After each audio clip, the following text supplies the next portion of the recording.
നിലാപക്ഷി ഭാഗം 14. വാസുദേവന് മുന്നിൽ വന്ന് നിൽക്കുമ്പോൾ വനജ കിതച്ചുപോയി. എന്താടി, നിനക്കെന്തു പറ്റി? അയാൾ ചോദിച്ചു.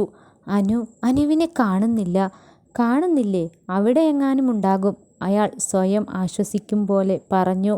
വനജയ്ക്ക് പക്ഷേ കരച്ചിൽ വന്നു. വിവാഹ ദിവസം എവിടെ പോയി അന്വേഷിക്കും? ആളുകളുടെ മുഖത്ത് എങ്ങനെ നോക്കും? അവർ കരച്ചിലടക്കാൻ പണിപ്പെട്ടു. നീ ഒന്നുകൂടി പോയി നോക്കു വനജേ, വാസുദേവൻ പറഞ്ഞപ്പോൾ വനജ വീണ്ടും അകത്തേക്ക് ഓടി. ഇനി വാഷ്റൂമിലെങ്ങാനും ഉണ്ടാകുമോ? അവർ അങ്ങോട്ട് ഓടിച്ചെന്ന് വാതിൽ തുറന്നു നോക്കി. ഇല്ല, അവിടെ എങ്ങുമില്ല. അപ്പൂ മോനെ, വനജ ഉറക്കെ വിളിച്ചു. അമ്മയുടെ പരിഭ്രമം നിറഞ്ഞ വിളി കേട്ടപ്പോൾ അപ്പു ഓടി വന്നു. നീ ചേച്ചിയെ കണ്ടോ മോനെ? അവർ വെപ്രാളത്തിൽ ചോദിച്ചു. രാവിലെ കണ്ടില്ലല്ലോ, എന്തേ അമ്മ? അവൻ ചോദിച്ചു. ഒന്നുമില്ല, നീ പൊയ്ക്കോ. അവർ പറഞ്ഞതും അവൻ തിരികെ ഓടി. കുടുംബാംഗങ്ങളെല്ലാം അവരെ ശ്രദ്ധിക്കുന്നുണ്ടായിരുന്നു. വനജയ്ക്ക് കരച്ചിലടയ്ക്കാനാകാതെയായി. വാസുദേവനും അവർക്കരികിൽ വന്നിരുന്നു. ക്ഷണിക്കപ്പെട്ട ആളുകളോട് എന്തു പറയും? അനു അവിടെ എങ്ങുമില്ല എന്നവർക്ക് മനസ്സിലായി. ഇനി താൻ ആളുകളുടെ മുഖത്ത് എങ്ങനെ നോക്കും? ഒന്നും വേണ്ടിയിരുന്നില്ല, ഒന്നും. അയാൾക്ക് തോന്നി. എല്ലാം ആലോചിച്ചുകൊണ്ട് വനജയ്ക്കരികിൽ തളർന്നിരിക്കാനേ അയാൾക്ക് കഴിഞ്ഞുള്ളൂ. അനു മിഥുൻ്റെ തോളിൽ ചാഞ്ഞുകൊണ്ട് ഇരിപ്പാണ്. അനിലാണ് വണ്ടിയോടിക്കുന്നത്. അനു, അവൻ അവളുടെ കാതിനരികിൽ വന്ന് വിളിച്ചു. അവൾ പതിയെ ഒന്ന് മൂളി. നീ ഇന്നലെ അങ്ങനെ ചെയ്തില്ലായിരുന്നുവെങ്കിൽ ഇന്ന് നീ എനിക്ക് നഷ്ടപ്പെടുമായിരുന്നു. അവൻ അത് പറഞ്ഞപ്പോൾ അവൾ ആ സംഭവ വികാസങ്ങൾ ഓർത്തെടുക്കാൻ ശ്രമിച്ചു. വിവാഹ തലേ ദിവസമായതിനാൽ എല്ലാവരും എത്തിയിരുന്നു. രേവതി വന്നപ്പോഴാണ് അനാമികയ്ക്ക് ആശ്വാസമായത്. അനാമിക അവളെയും കൊണ്ട് മുറിയിൽ കയറി വാതിലടച്ചു. നിന്റെ വിവാഹം നടത്താൻ പോകുകയാണെന്നറിഞ്ഞപ്പോൾ ഞാൻ വിചാരിച്ചു നീ അതിന് സമ്മതിച്ചോ എന്ന്.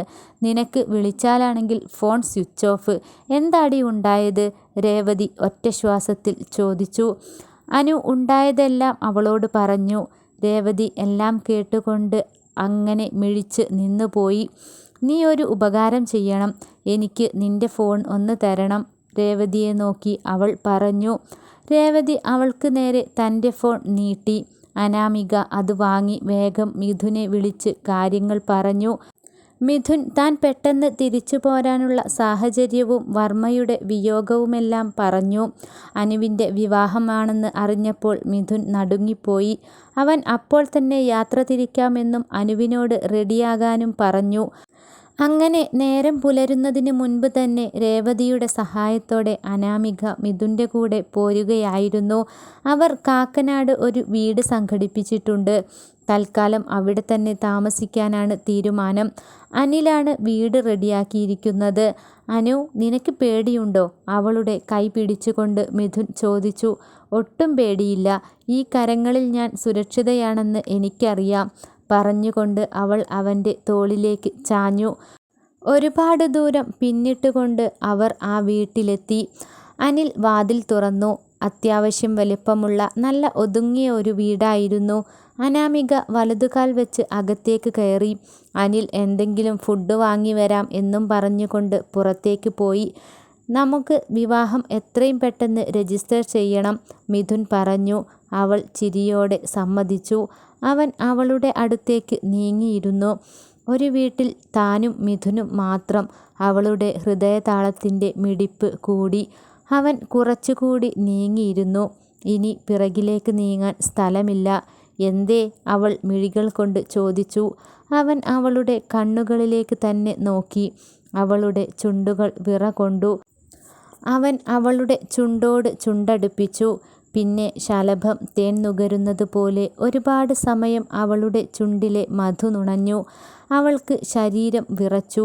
അവളുടെ ശരീരം തളരുന്നത് പോലെ തോന്നി. അവർ രണ്ടുപേരും ഒന്നും അറിയുന്നില്ല. അവൻ ചുണ്ടിൽ നിന്നും അകന്നു മാറാൻ നോക്കുമ്പോൾ അവൾ കൂടുതൽ അവനിലേക്കടുത്തു. അവൻ അവളുടെ ഷാൾ മാറിൽ നിന്നും മാറ്റി. അവൾ ചെറുതായെന്ന് എതിർത്തുവെങ്കിലും അവൻ്റെ കൈകൾ അവളുടെ മാറിലൂടെ ചലിച്ചു. അവൾ എല്ലാറ്റിനും അവനെ അനുവദിച്ചു. അവൻ പതിയെ അവളുടെ ചുരിദാറിൻ്റെ ടോപ്പ് ഉയർത്തി. അനുസരണയുള്ള കുട്ടിയായി അവൾ ഇരുന്നു. അവൻ്റെ കൈകൾ അവളുടെ വയറിലൂടെ തലോടിയിരുന്നു. പിന്നെ കൈകൾ മെല്ലെ മുകളിലേക്ക് കൊണ്ടുപോയി അവളുടെ മാറിടത്തിൽ അവൻ്റെ കൈ അമർന്നു. അവൾ പുളഞ്ഞു പോയി. കോളിംഗ് ബെൽ ശബ്ദിച്ചപ്പോഴാണ് അവർക്ക് പരസ്പര ബോധമുണ്ടായത്. ഒരു നിമിഷം പരസ്പരം അകലാൻ മനസ്സില്ലാത്തവരെ പോലെ അവർ ഒട്ടിനിന്നു. വീണ്ടും വീണ്ടും കോളിംഗ് ബെൽ ശബ്ദിച്ചപ്പോൾ മിഥുൻ അവളിൽ നിന്നും പിടിവിട്ടു. അവൾ പിടഞ്ഞു മാറി. ചുരിദാർ നേരെയാക്കി. ആരാണത്? സ്വപ്നത്തിലെ കട്ടുറുമ്പായി. മിഥുൻ പിറുപിറുത്തുകൊണ്ട് അവളെ നോക്കി. അവൾ നാണത്താൽ മുഖം കുനിച്ചു കളഞ്ഞു.